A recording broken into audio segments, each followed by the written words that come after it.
Ito na po ang aming retirement home dito sa Mahabang Parang sa likod ng Manalo Resort Hotel na nandoon sa banda doon.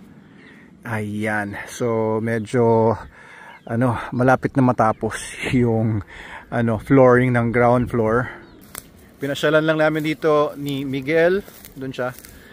After namin mag-meeting sa Manalo Group of Companies, ang aming weekly business meeting ginanap ngayong Wednesday kasi nung Monday ay meron ako mga ginawa. Ayun, nakakatuwa oh, lalaki ng mga papaya. Grabe, lalaki. Tsaka yun oh, mga papaya pa. So ang daming mga bunga ng mga papaya dito. Tapos dito medyo grass cutter na tong area na ito. Kaya gina-grass cutter namin kasi iniiwasan namin magkaroon ng grass fire. Kaya lumitaw na yung aming mga pine tree. Ayun pa, meron pang isang pine tree, rubber tree, at doon meron pang rubber trees doon. Ayan, sa ating burol. Medyo malayo yan. At paktay na, mukhang may nagsusunog. Baka gapangin yung apoy dito ah. Sino kaya nagsusunog doon? Ay, si tatay, may grass fire doon ah. Grass fire kaya yun o nagsisiga? Ano kaya yun tayo? Nagsisiga lang o nasusunog? Grass fire?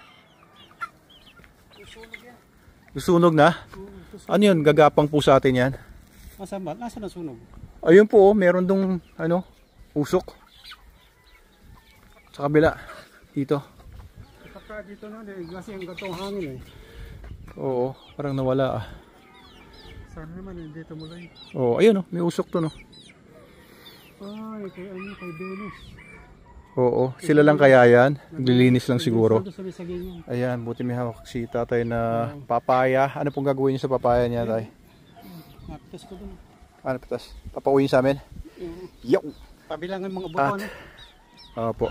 Ayan oh, daming mga native chicken ni tatay. Ito po ba tayo puro native o may mga lahi ng mga bantam ko? Walang lahing bantam to. Oo, puro native oh. Grabe, sino ba sa inyo mahilig kumain ng native? Ayan, kuha lang dito. Ayan, mga sisiw pa yung iba dito eh. Dami no. Oo nga po, dito nga po sa ilalim may nakita akong mga itlog eh. Oo, ang dami oh, daming native. Tapos dito sa ilalim, isang araw, ginalaw ko to, may nakita ako mga itlog. Ay, tika. Saan yung itlog nga yan? Ah, ito, may manok. May laman na manok. Uy! Nabulabog. Tignan ko lang itlog mo ha. Ayun, ang daming itlog oh. Grabe, 1, 2, 3, 4, 5, 6, 7, 8, 9, 10, 11, 12, 13. Galing sa kanya lahat. Grabe. At ito sa kabila. Wala, nakapitisa lang yan. Wala. Grabe, ang daming mga itlog ah. Kawawa naman si Nanay Chicken. Nabulabog. Ayun, takbuhan silang lahat oh. Sabi, emergency. Takbuhan sila doon. Ayun, gagalit yung tatay siguro. Siya siguro may-ari nung mga itlog na yun. Ayun oh. Siya na lang po ba natira sa mga tandang tay? Dalawa na lang sila.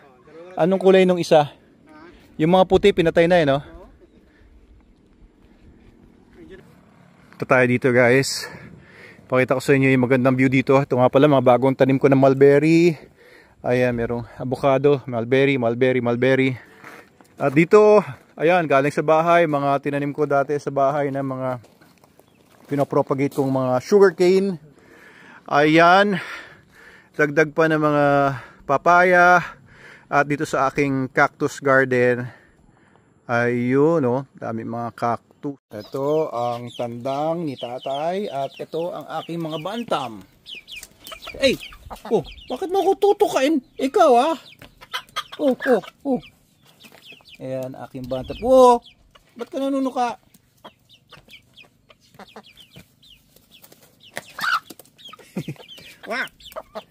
Anong problema mo?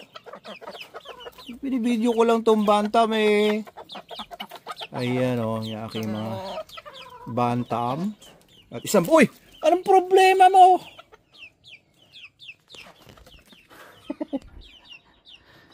Ano? Ha? Lika, lika. Lika, lika. Ayan, andun lang naman yung dalawang bantam. Ayun, no? Ay, naaway nung tandang ni tatay. At sa banda rito ay meron naman papaya.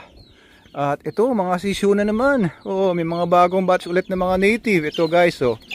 Diba? Ang dami natin dito mga native birds, native chicken. So sarap. So sarap. Grabe. Galit sa akin na naman yung mga animal rights activist. At ikaw, ang laki-laki mo. Ha? Native ka pa ba? Laki mo ha. Oh, may dalawang sisiyo. O pinalalaki lang niya yung kanyang balahibo. Hehehe, ang cute, diba?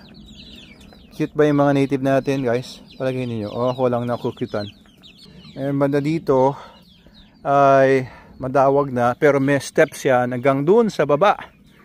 So yun, tinawag ko kay Ma'am Binos, yung ating kapitbahay. Sabi niya ay inuunahan lang daw niya yung mga sunog, kaya sinusunog lang niya siguro yung mga damo-damo doon sa malapit sa kanya. Wag lang sanang gumapang dito kasi masusunog lahat ito. Oh. Etong papaya na to, nakatanim ito sa paso for the longest time. I decided na itanim siya sa lupa. Sabi ni tatay, mababansot na daw talaga yan. Ewan ko lang, kaya nilagay ko pa rin. Tignan ko kung tataas pa siya at mamumunga. So, ganyan lang tayo dito sa retirement home natin. At namumuhay na tayo dito ng payak. Lalo na pag lumipat na tayo dito, no? Para makapag-focus ako sa pagtatanim dito, pag-aalaga ng mga native chicken, at pagmamanage ng ating hotel, resort, kennels, dog school, at offices dito ng Manalo Group of Companies. Oh, kita nyo, lagu-lagu na dito ng ang tawag dito guys, alam niyo ba yung tawag sa halaman na to? Nakalimutan ko. Maganda daw yan para sa mga may UTI. Yan, meron ka bang urinary tract infection? Ito, pinapakuluan lang ito at iniinom ang katas. Miguel, ano nga pala to? Pang UTI?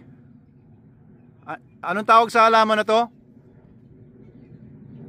Ha? Ha? Ano? Nakalimutan ko nga rin eh.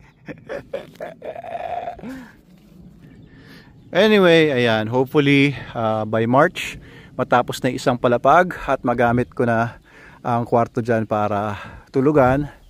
At maaaring magstay na kami dito, maybe overnight, few days, sa ating retirement home. Tara na Miguel, hulihin mo na yung manok na gusto mo. Alin dyan yung sinasabi mong gusto daw ni Miguel, yung mukhang kalapati. Ayun ba Miguel? Yan, mukhang kalapati. Okay lang, wala naman ang palungan sa bahay. Kulong natin doon kasama ng mga kalapati. Yung dadalahin din dito yun eh. Oo nga. Ito, parang kalapati. Yun, okay, so ito ang makikita nyo kung nandito kayo sa, uy, ang ganda ng mga ibon nyo guys, tingnan nyo. Alam niyo yung mga ibon yan, parang dilaw yung kanilang katawan. Oh, marami dito niyan, parang loro sila, loro. At ayan na yung mga saging dito.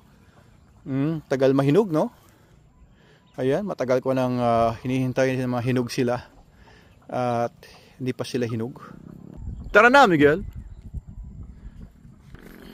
Yun lang po, share ko lang.